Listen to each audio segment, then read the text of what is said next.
Halo minasan, kembali lagi di channel Profesor Dunia, channel yang membahas berbagai hal seputar dunia anime. Fantasi, anime dengan genre fantasi pasti akan selalu menarik untuk ditonton, apalagi jika dibalut dengan genre action pasti akan membuatnya semakin lebih menarik. Oleh karena itu kami sudah menyiapkan 7 rekomendasi anime bergenre fantasi dengan alur cerita dan petualangan terbaik untuk kalian. Oke, daripada penasaran, mending langsung aja kita simak 7 daftar berikut ini.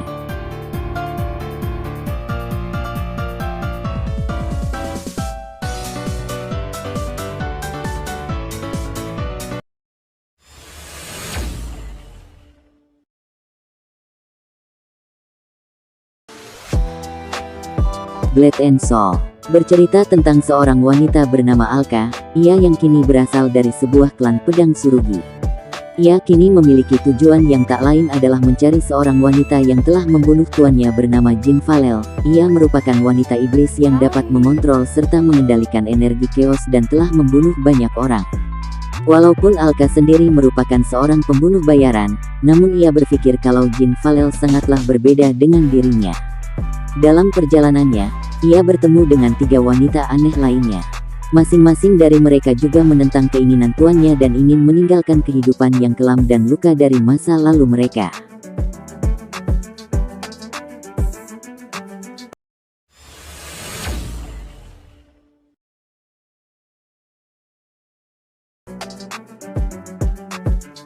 Monster Hunter Stories, Right On.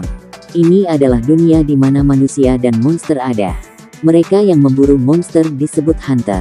Tapi di sudut kecil dari dunia hunter, ada orang-orang yang disebut leader yang membuat ikatan dan hidup berdampingan dengan monster.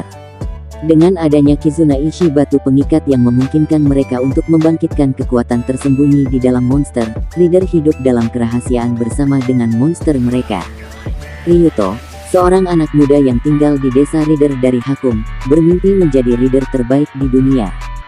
Setelah baru saja berumur 12 tahun, ia memutuskan untuk menemukan monsternya sendiri tetapi sebelum upacara di mana ia diberikan Kizuna Ishi-nya sendiri. Bersama dengan teman baiknya Cheval, teman yang selalu penasaran Lilia, dan rekannya Nafil, ia menetapkan jauh ke dalam hutan, dan mendapatkan pertemuan ajaib dengan Ratalos.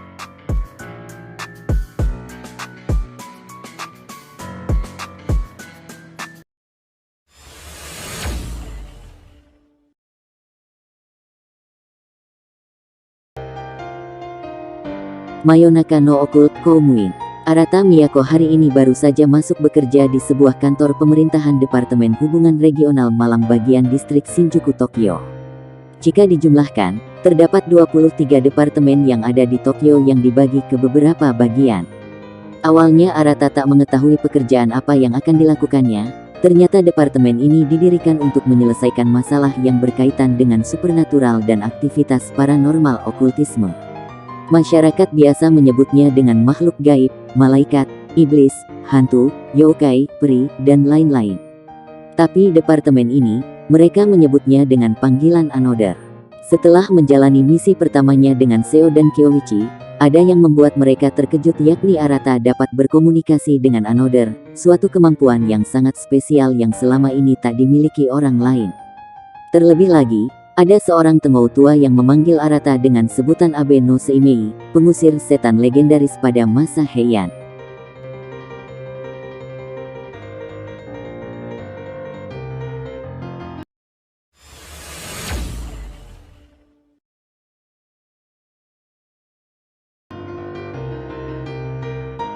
Busou Renkin. Cerita dimulai ketika siswa sekolah menengah Kazuki Muto terbunuh suatu malam karena menyelamatkan seorang gadis misterius dari monster, hanya untuk bangun di asrama sekolahnya. Percaya itu adalah mimpi namun ia segera menemukan bahwa mimpi itu bukan mimpi sama sekali ketika monster raksasa serpentin menyerang dia dan saudara perempuannya. Tokiko Sumura, gadis yang diselamatkannya, menjelaskan bahwa monster itu adalah homunculus. Kazuki telah diserang dan dibunuh olehnya ketika dia menyelamatkannya namun, dia yang merasa bertanggung jawab untuknya, menghidupkannya kembali dengan menempatkan mendali Kakugane di dadanya, berfungsi sebagai pengganti jantung. Kakugane, seperti yang dijelaskan Tokiko, adalah perangkat alkimia yang ketika diaktifkan mengambil bentuk tertentu berdasarkan pengguna Kakugane, membentuk Busou Renkin yang unik. Buso Renkin adalah satu-satunya hal yang dapat menghancurkan monster homunculus. Menggunakan ini, Kazuki menciptakan Buso Renkin-nya sendiri dan bergabung dengan pertarungan melawan homunculus.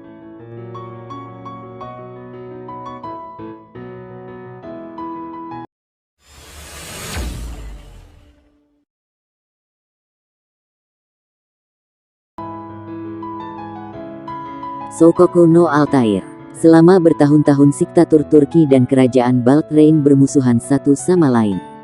Pada suatu malam, di saat Perdana Menteri Kerajaan ditemukan tewas terbunuh, situasi di antara kedua negara memanas. Saat para Dewan Jenderal Turki menginginkan perperangan, Mahmud datang untuk mengungkapkan kebenaran yang kejam di balik pembunuhan tersebut. Dengan begitulah pertarungan para pasang muda demi negara, kedamaian dan kepercayaan pada kawan-kawan dimulai.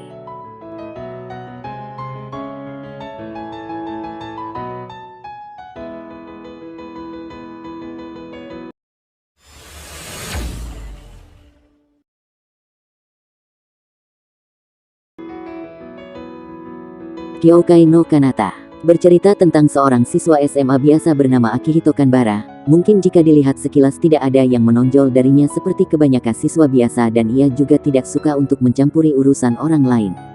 Namun sebenarnya Akihito adalah manusia setengah yumu yang membuat dia kebal terhadap serangan dan luka serta mempunyai generasi yang sangat cepat membuat ia kekal terhadap berbagai macam serangan. Suatu hari ia melihat seorang gadis yang terlihat hendak bunuh diri di atap sekolah. Gadis tersebut bernama Kuriyama Mirai. Dengan sigap Akihito langsung menuju gadis tersebut dan membujuknya untuk tidak bunuh diri. Di luar dugaan Kuriyama ternyata adalah seorang Ikaishi. Gadis tersebut berbalik menuju ke arah Akihito dan tiba-tiba menusuknya dengan pedang merah yang terbuat dari darahnya.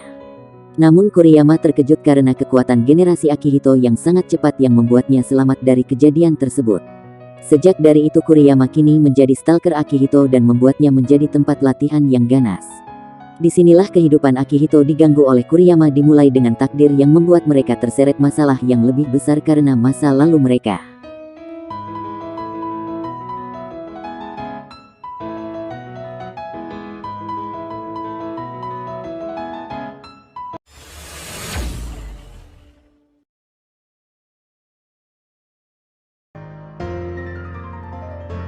Seirei no Moribito. Waktu kecil Balsa pernah membuat 8 orang meninggal. Untuk menebus dosanya, Balsa bertekad menyelamatkan nyawa 8 orang.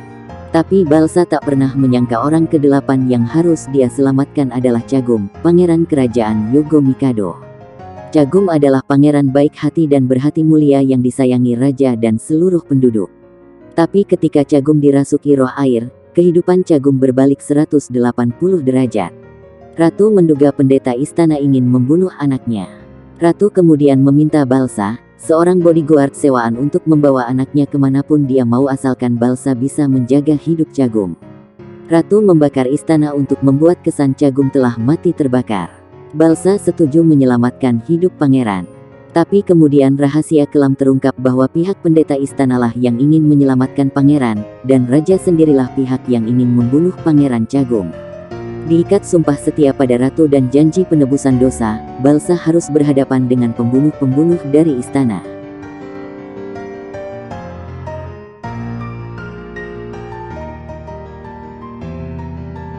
Terima kasih sudah menonton, dan jangan lupa untuk subscribe dan nyalakan lonceng notifikasinya, agar kalian tidak ketinggalan video terbaru dari channel Profesor Dunia.